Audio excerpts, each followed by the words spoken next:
Body Positive Exercise.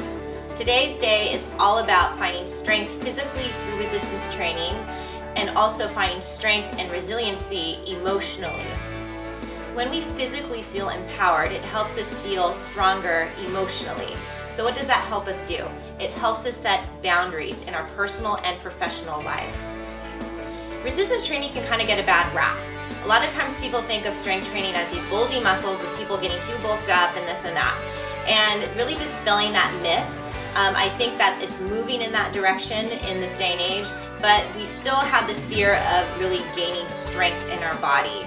So today we're gonna go through some basic, very basic body weight and maybe some free weight exercises, depending on where you are in your exercise experience.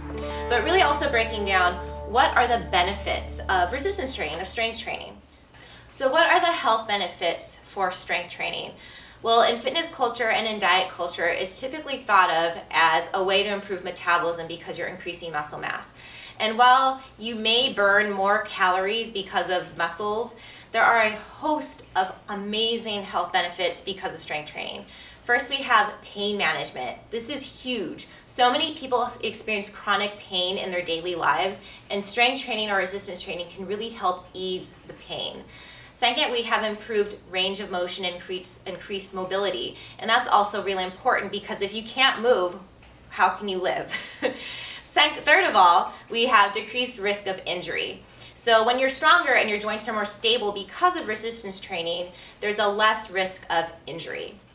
And then we have increased bone density. This is super important once you get older to really improve the quality and the structure of your bones so that when you fall, you don't break a hip. It's really important as you get older. And of course, we have sleeping better. I don't need to say more than that. It helps you sleep better. Nothing more to say. Controlling chronic conditions such as diabetes, heart disease, and even arthritis. And my favorite benefit of strength training is it eases depression. So there's so many great benefits to strength training that no one really talks about, but we will here in Body Positive Exercise. The other side of strength training is feeling strong and empowered psychologically, mentally, and emotionally. So what does that mean when we feel strong and empowered in that way? Well, when we're strong and empowered emotionally, right, we can set boundaries with other people, we can set boundaries with friends, with family, professionally, and even on social media. Feeling strong in our body is really a great way to have strength to use our authentic voice and our true voice. So when we speak up and we ask for what we need, aka setting boundaries, that is one of the great benefits of strength training for the body. Setting boundaries in social media simply means that we choose what we see in our newsfeed. So if someone is saying stuff that you don't like, you have the right to not follow them and unfriend them. This is a wonderful way to set boundaries so that when you constantly are opening your social media, you're not exposed to something that's going to negatively influence you or maybe have that negative voice get louder in your mind.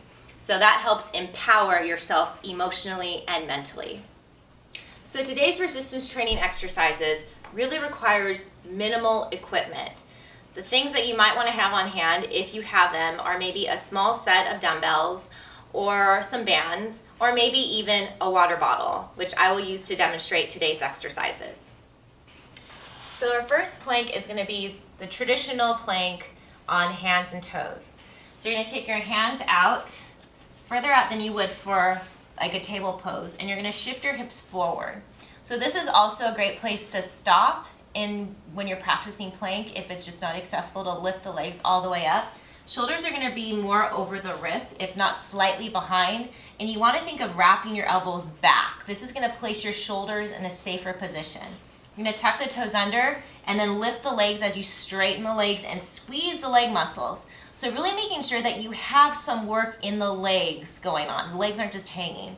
Legs are squeezing, pressing the floor away, shoulders spread on your upper back. You're going to draw your armpits down towards your hips and think of the crown of the head stretching forward as your heels stretch back.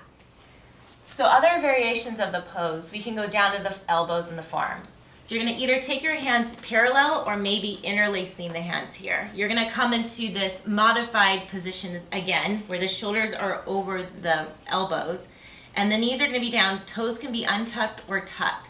Before you lift up, you wanna draw the tailbone to reach towards the heel so the lower ribs pull in, and you wanna stretch your sternum forward. So you find a neutral spine. And then you're gonna tuck the toes under, lift the knees, finding this forearm plank position. Again, you're gonna feel like your heels are stretching back as you reach your chest slightly forward. Holding here, again, as little or as long that is tolerable for you, but dancing on that edge. Taking the knees down. Another variation you can do is with a chair. A final variation of plank is with a chair. So first and foremost, you want to make sure that your chair is on a surface that is not going to slip. So I've placed my chair on my yoga sticky mat, which is always a great recommendation. You're going to take your hands to the edge of the chair. There's two different ways you can do this. You can either take your hands facing this way or this way, with your fingertips pointing straight ahead. I like to turn my hands so my fingers on the outside of the chair so that my shoulders are in a more neutral position. From there, you're going to keep your shoulders stacked over the wrist and walk the feet back. So this gives you a little bit more height, and it's a little less cumbersome on the upper body and shoulders. Same cueing. You want to think of the tailbone pointing towards the heels, engaging the leg muscles, stretching the sternum forward, drawing the shoulders away from the ears so the neck stays lengthened, pulling the lower ribs in, but keeping your chest reaching forward. So avoiding that rounding in the upper back. And again, just like the other versions of plank, hold to where you feel like you're on your edge. That's not always necessary, and there may be days where you don't feel like going to your edge, and that's okay. Maybe just going to a place where you feel like you've done enough. So the next exercise that we're going to explore is the traditional squat. And this has been done so many times. I'm sure you've seen this everywhere, and you may have done this before, but I really want to go over how to do it safely for your knees, and also give you a bunch of variations of the squat. So we're going to start with a squat coming up from a chair. And this can be done for people that may have knee problems or balance problems, stability issues.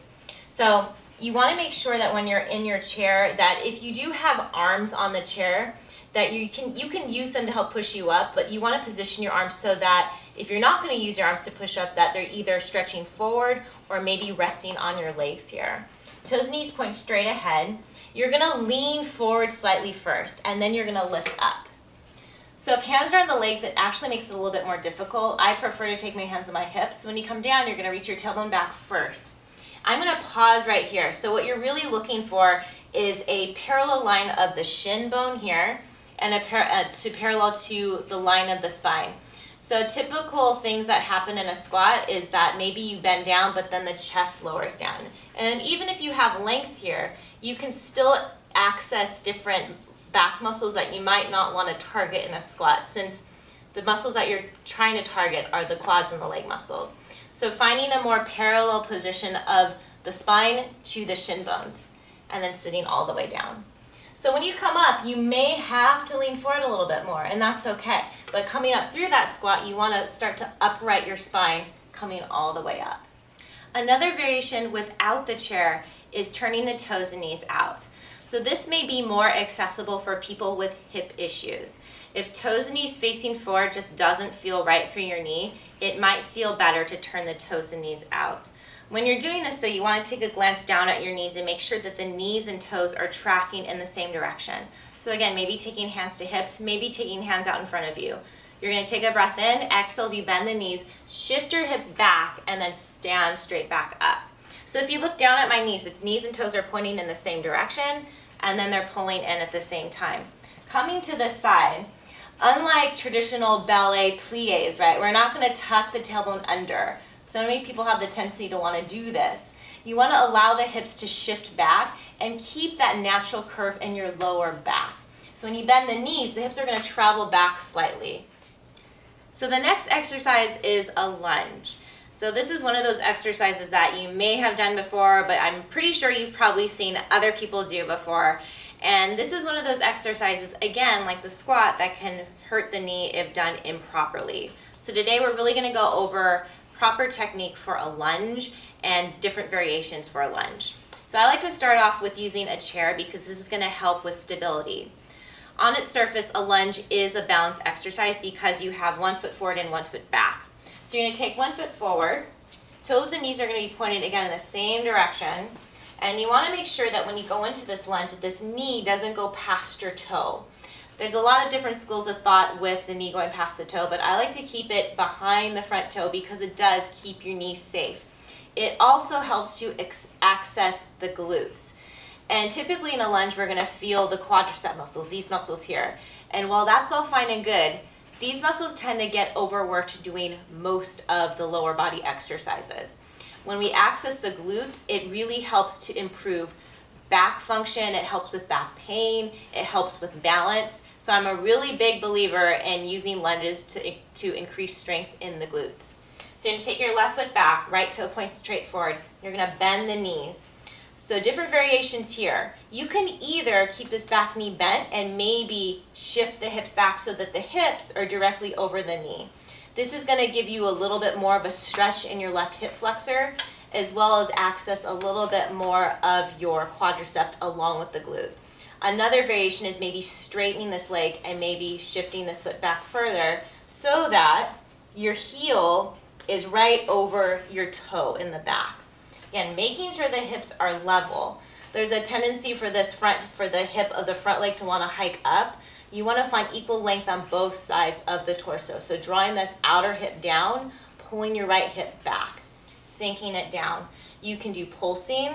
You might come all the way up, come back all the way. If you come all the way up, you might want to keep this knee bent. Straightening the leg all the way can have, again, that shearing action on the knee. So keeping a slight bend in the knee. Coming up and down here, or maybe alternating legs. So another variation of the lunge is going to be a little bit more physically demanding.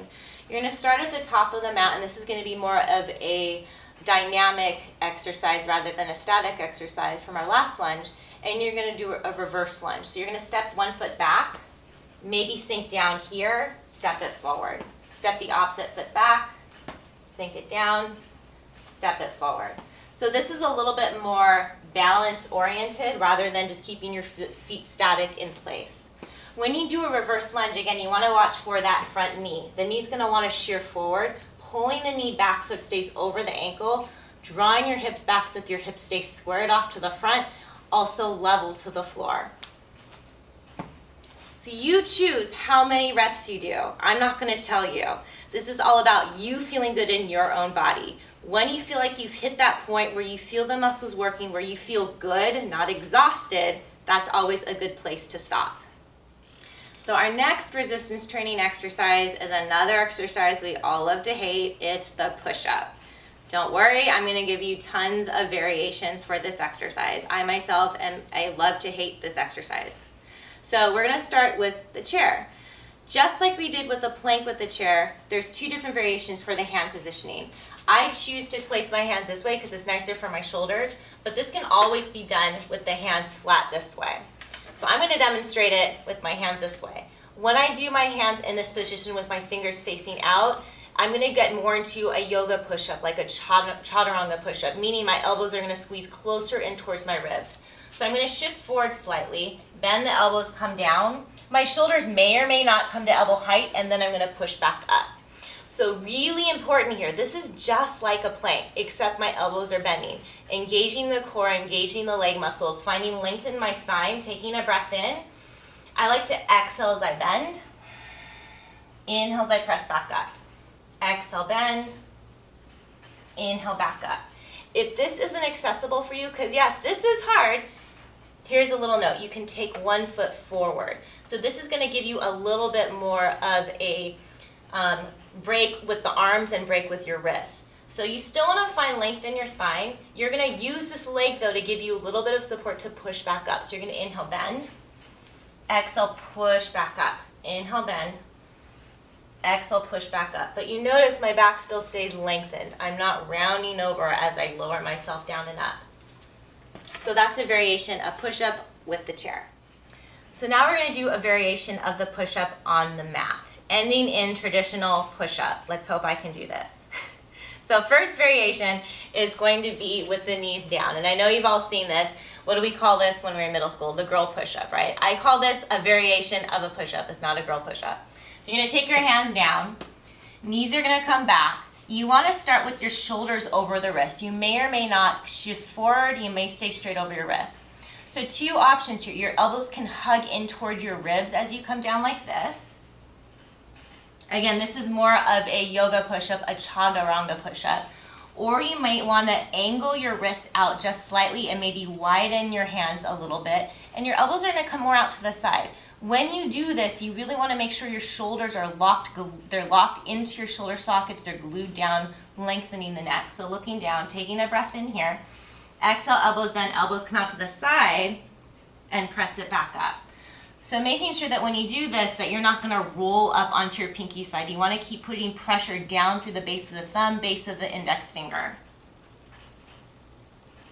So that's a variation on the knees. Classic push-up.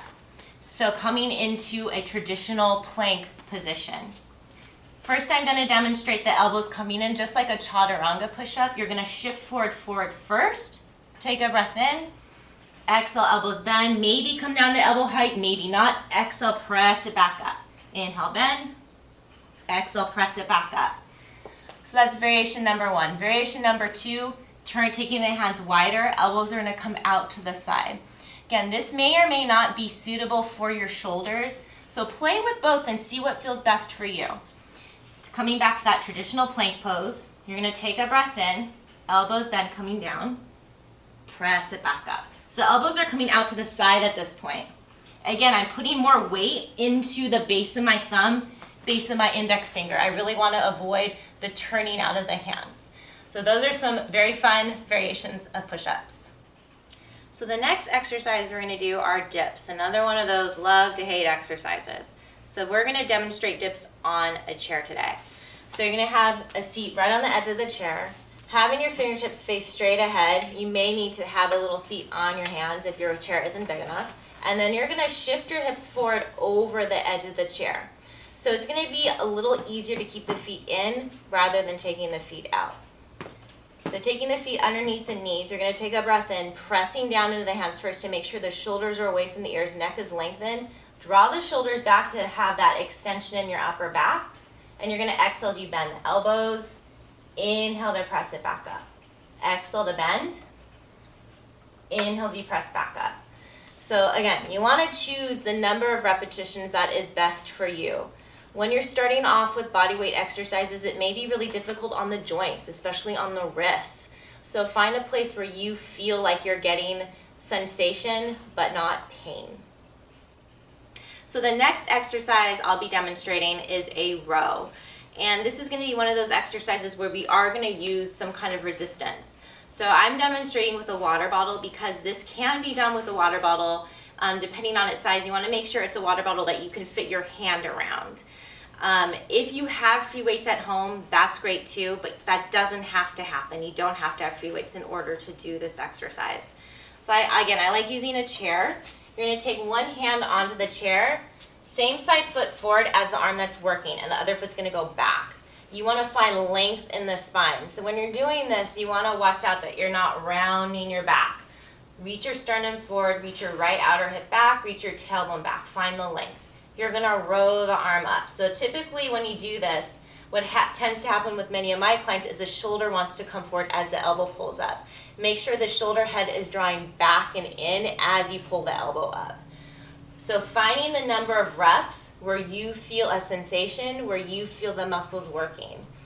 A lot of times when I do this, people ask me, am I working out the right muscle? Because I feel it here, or I feel it here, or I feel it here. This exercise works a lot of different muscles. It works the rhomboids in your back, right where your shoulder blade is. It works your bicep. It works the back of your shoulder. So if you feel it in any of those places when you're doing this movement, you probably are doing it right. It just depends on what muscles aren't as strong as other muscles. So don't fret if you don't feel it in the right spot. So our next exercise is bicep curls. And this again is going to be demonstrated with a water bottle. Depending on your fitness level, your exercise level, your strength, you might want to choose to do it with dumbbells or whatever dumbbells you have accessible to you. So demonstrating this, I want to really point out the elbow placement for bicep curls. So many times when I see people do bicep curls, the elbow wants to go back as you curl in. It's really important that you keep the elbow either glued in towards your side here or slightly in front. Whichever one you choose, try not to let the elbow travel. So if I'm coming down here and I'm bending up, tendency is right for the elbow to go back. That's going to cut down on the contraction of the muscle of your bicep. So find a place and keep it there, curling it up and down in this way. Also want to watch out for the shoulders. That shoulder wants to come forward sometimes as you do bicep curls, pulling it back, opening across the chest, keeping that good posture as you do bicep curls. Again, finding the number of reps that is right for you. So when you feel that sensation, when you feel like, okay, that's enough, it's enough. Trust your body on this one. So the next exercise is an overhead press. This can be done standing or seated. I typically like to do it seated because it helps to keep my lower back safe. Sometimes when I do an overhead press, there's a tendency for my lower back to extend. Having my hips seated really keeps my focus aware on my lower back and keeps my hips in a more neutral position. So when you're doing this, there's so many variations for shoulders and arms on this. You can either come into this straight out to the side position where the arms are directly out to the side from the shoulders, or you might want to angle your arms in more like this.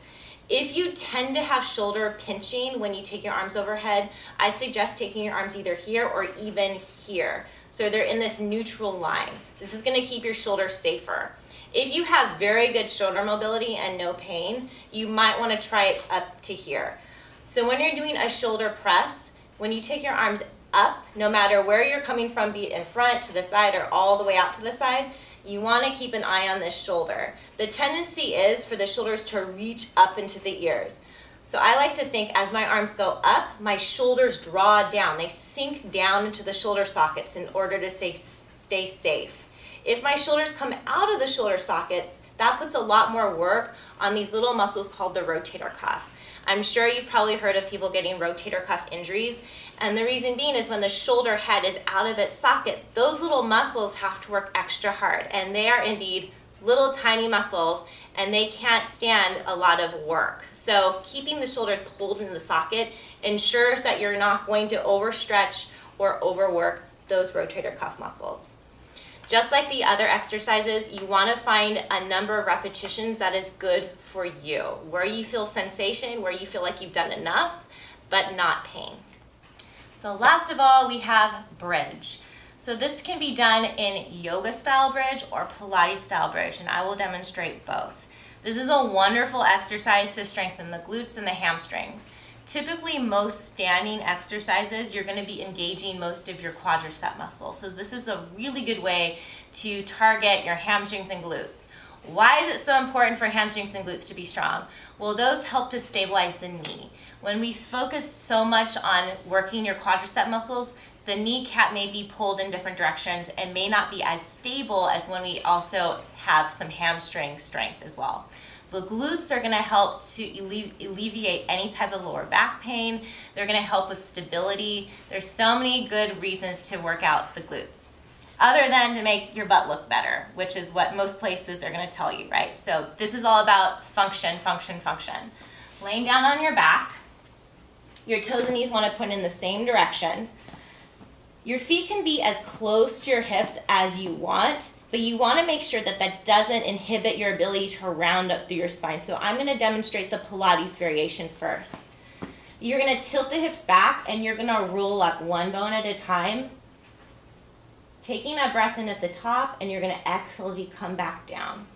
So you're going to take a breath in when you're down all the way, exhale, scoop the tailbone under, roll up, articulate through the spine one bone at a time. When you get up to the top, you want to avoid any extension in the spine. When it comes to a neutral spine, tailbone points towards the heels. You're going to almost feel like you're tucking your tailbone under a little bit. Draw the knees in together. There's a tendency for the knees to want to pull out to the side, pulling them in, pressing down through the hands, shoulders pull back. Take a breath in at the top and then exhale as you articulate down.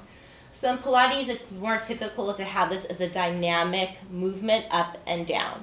With yoga, this is going to be a little different with hand placement as well as your spine placement. Same foot positioning.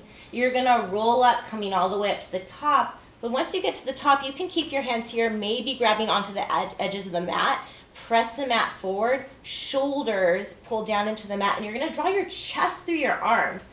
So there's an element of extension, of a little bit of a back bend in your upper back.